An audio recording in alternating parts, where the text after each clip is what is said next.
Monsieur le garde des Sceaux, Mesdames et Messieurs les parlementaires, Madame la ministre, Madame la directrice des affaires civiles et du Sceau, Monsieur le président du Conseil supérieur du notariat, Monsieur le président du Conseil national des greffiers auprès des tribunaux de commerce, Mesdames et Messieurs les délégués et présidents de chambres régionales, chères consoeurs, chers confrères.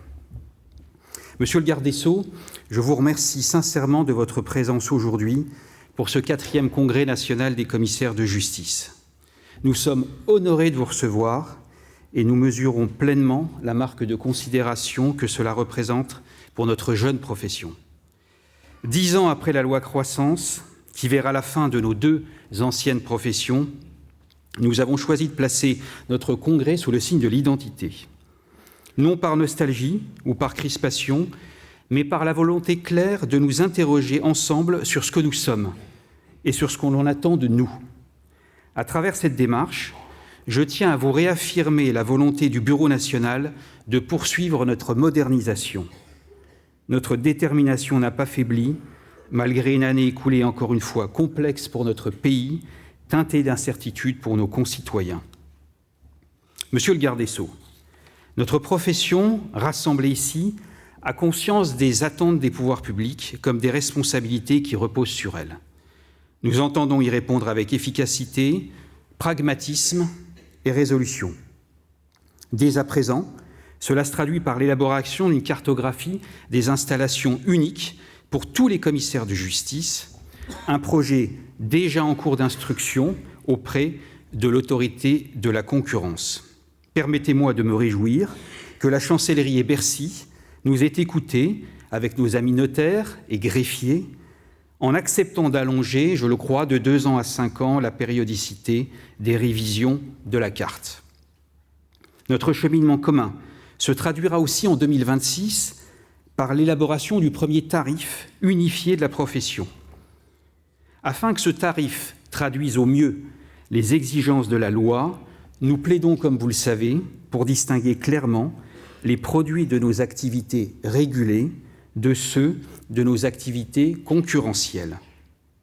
Nous plaidons également pour que soit bien pris en compte le taux de résultat de nos activités régulées qui tend actuellement vers le plancher légal, ce qui devrait conduire mécaniquement à une augmentation de notre tarif. Pour cela, le nouveau plan comptable que nous sommes en train de mettre en place avec l'appui de la DACS permettra d'avoir des données affinées. Nous pourrons ainsi mieux rendre compte de notre réalité économique dans un contexte avéré de recul de nos activités monopolistiques.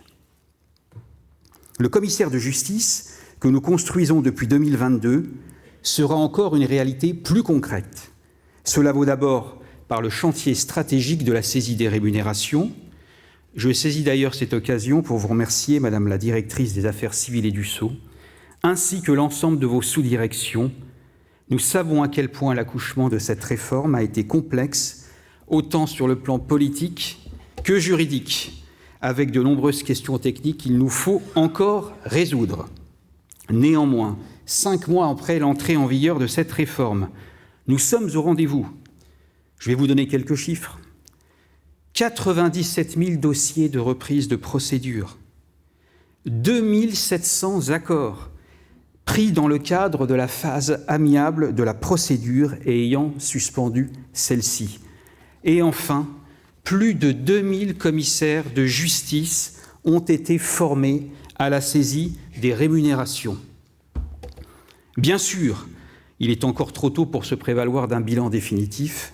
Néanmoins, je suis content de dissiper parfois les doutes ou réserves que d'aucuns auraient pu nourrir avant cette réforme. Cette réforme vient consolider le bloc des voies d'exécution que l'État nous a confié. Notre profession s'en réjouit. Nous continuerons à assurer l'exécution des décisions de justice comme un élément indissociable du droit pour tout justiciable à un procès équitable. Pour autant, si nos clients nous demandent d'exécuter mieux, cela suppose aussi que nous disposions de moyens plus efficaces, afin de pouvoir mettre en œuvre des mesures plus proportionnées. Cela implique par exemple une modernisation de l'injonction de payer, procédure utile, mais qui souffre encore de délais beaucoup trop longs. Être efficace également, c'est avoir un meilleur accès aux renseignements, qu'il soit beaucoup plus fiable, afin de mieux s'assurer de l'adresse du destinataire d'un acte ou de sa solvabilité. Démultiplier les frais, dans le cas des saisies-attributions, c'est pour un débiteur vivre une frustration énorme.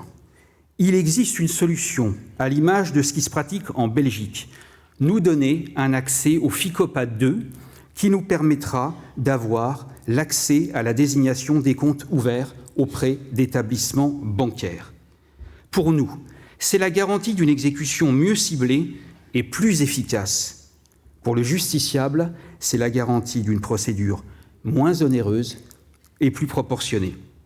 Pour l'État, c'est la garantie d'une justice mieux rendue et mieux acceptée. Tout le monde pourrait donc, me semble-t-il, y trouver son compte. Nous sommes prêts à y travailler. Plus largement, vous avez souhaité, Monsieur le garde des Sceaux, faire de la déjudiciarisation et de la simplification un axe fort de votre politique civile, avec pour philosophie, d'une part, de développer une autre approche de la demande du droit, et d'autre part, de ne pas mobiliser les tribunaux sur des contentieux que vous aviez qualifiés, je crois, de picro-cholins. Vous avez ainsi affirmé votre volonté de confier à des professionnels du droit une série de sujets pour permettre la résolution des litiges en dehors des tribunaux. Nous avons d'ores et déjà pris note que le projet de loi de finances prévoyait, comme vous le souhaitiez, que les administrations puissent confier le recouvrement forcé des amendes pénales aux commissaires de justice. Cette mesure reste une marque de grande confiance pour la profession. Je sais qu'il s'agit pour vous d'une mesure très importante dans un contexte où les pouvoirs publics se mobilisent pour lutter contre la criminalité organisée. Vous pouvez compter, Monsieur le garde des Sceaux, sur notre soutien résolu dans cette cause d'intérêt national. C'est aussi dans cet esprit que nous souhaitons accompagner les entreprises sur la lutte contre les impayés.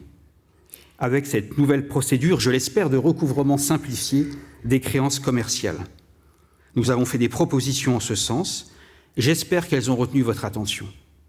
Nous sommes donc à votre écoute et à votre disposition sur ce que vous attendez des commissaires de justice pour soutenir la justice et l'économie de notre pays. Dernier point et non des moindres. Comment ne pas se réjouir avec vous que près de 500 candidats se soient présentés à l'examen de commissaire de justice? Moins de 100 d'entre eux ont 25 ans. Des chiffres inédits qui en disent beaucoup sur le chemin parcouru depuis 2022.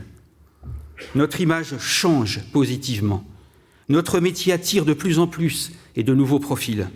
La réforme de notre formation commence à porter ses fruits.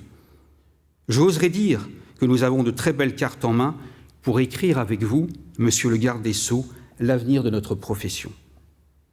Quoi qu'il en soit, en ces temps où la notion même d'état de droit ne fait plus, hélas, l'unanimité, la justice doit rester un phare, un repère absolu pour nos compatriotes, une institution forte et efficace, garante de la concorde civile et de la cohésion sociale. À leur mesure, Monsieur le garde des Sceaux, les commissaires de justice entendent prendre toute leur part, avec vous, à cette mission inhérente au service public. Je vous remercie.